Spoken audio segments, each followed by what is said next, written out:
Selamat pagi, saya atas nama Iter Sianggule, jurusan Manajemen Bisnis, kampus STI Galileo. Saya akan menjelaskan em, proyek makalah saya dengan judul Strategi Perencanaan dalam Bisnis.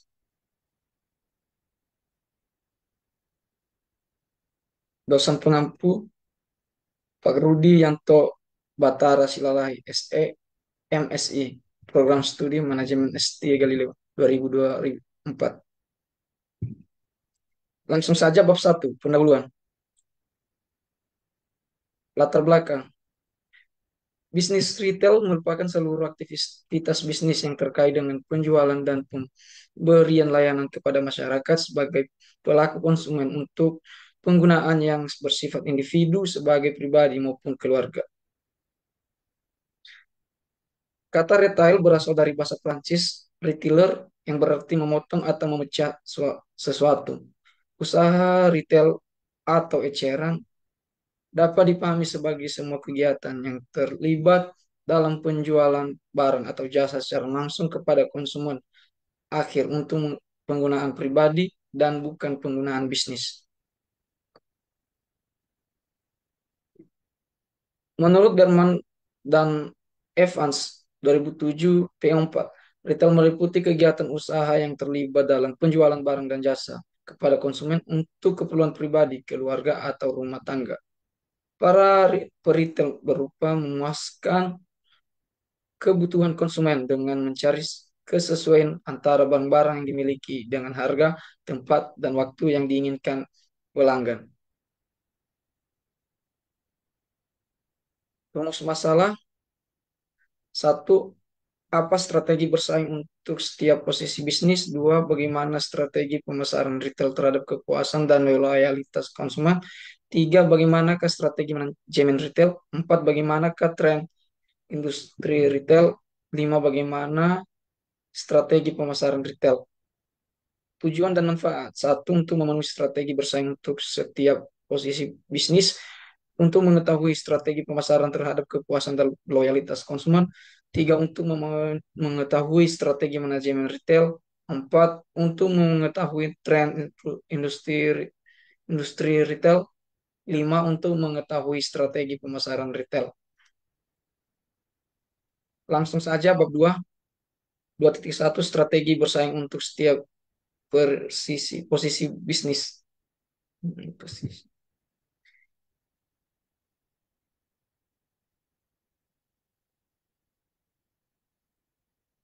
Pada saat sekarang ini maupun saat ke depan, strategi pemasaran yang diterapkan oleh suatu perusahaan harus disesuaikan tidak hanya pada sasaran konsumen semata, tapi juga pada para pesaing yang mengincar pasar, pasar sasaran konsumen yang sama. Ini tabel strategi untuk setiap posisi bisnis. Leader, reaktifnya balas dua persaingan harga. Proaktif, pengembangan pasar, penelitian, dan pengembangan. Challenger, follower the leader. Dua, Mitsu, menantang, menyerang, pengembangan produk baru. Tiga, follower, reaktif, status quo. Dan Mitu, proaktif, cari pasar baru, cari segmen pasar baru, market niche. Sehubungan dengan besarnya usaha, maka dapat dibedakan menjadi 4 kelompok usaha itu. Market leader menguasai 40%, market challenger menguasai 30%, market follower menguasai 20%, market niche menguasai 10%.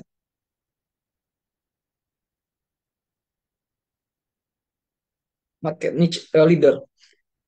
Perusahaan seperti ini memegang bagian terbesar dalam pasar. Biasanya perusahaan-perusahaan lain mengikuti tindakan-tindakan perusahaan dalam perubahan harga, pengenalan produk baru, mencakupan saluran distribusi, dan intensitas promosi.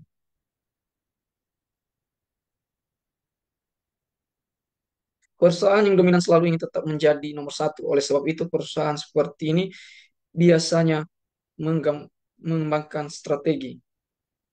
A. Pengembangan pasar keseluruhan. Hal ini dilakukan dengan cara mencari konsumen baru dengan cara strategi penerobosan pasar, strategi pasar baru, dan strategi perluasan geografis. Dua, mencari dan mengenalkan kegunaan baru suatu produk.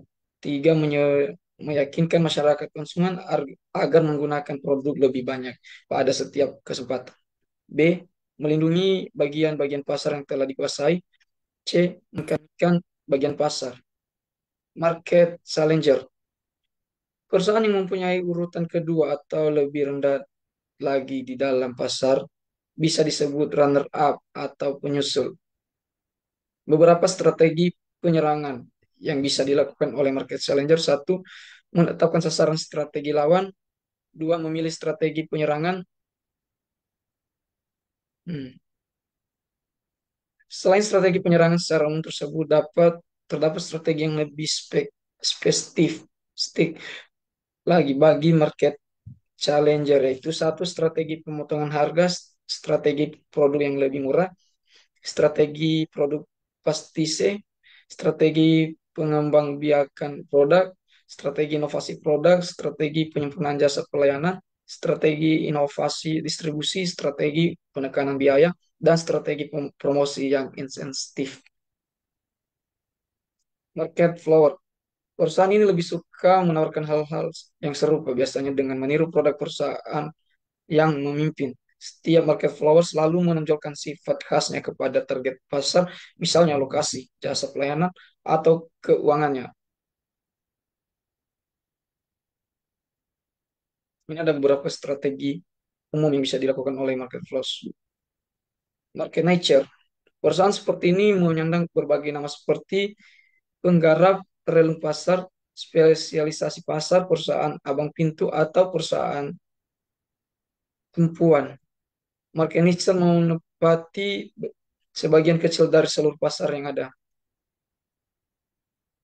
Dalam strategi pemasaran perusahaan erat kaitannya dengan tiga kekuatan dasar utama yang meliputi pelanggan atau customer, perusahaan atau corporation, tiga, persaingan atau kompetisi. Berdasarkan interaksi lanjutan ini, maka pembentukan seperti strategi pemasaran memerlukan tiga keputusan sebagai berikut. Satu, di mana berkompetisi. Dua, bagaimana berkompetisi. Tiga, kapan untuk terjun dalam kompetisi. 2.2, strategi pemasaran retail terhadap kepuasan dan loyalitas konsumen. Strategi pemasaran retail adalah pemasaran yang mengacu kepada variabel, di mana pedagang eceran dapat mengombinasikan menjadi jalan alternatif sebagai suatu strategi pemasaran untuk dapat menarik konsumen. Variabel tersebut umumnya meliputi faktor seperti variasi barang dagangan dan jasa yang ditawarkan, harga iklan promosi dan tata ruang, desain store, lokasi store atau merchandising atau retail marketing management 2003. Komponen produk harga, tempat, dan promosi atau lebih dikenal dengan 4P, product, price, place, dan promotion. Dengan menitik berat perhatian yang berbeda-beda, keempat variabel tersebut dikarenakan tergantung kepada si pembuat keputusan pemasarannya untuk menyesuaikan dan dengan lingkungan yang cenderung berubah-ubah, yang berusaha untuk mematuhi kebutuhan pelanggan dan mencapai tujuan perusahaan. Di mana konsep tersebut berlaku bagi bisnis eceran dengan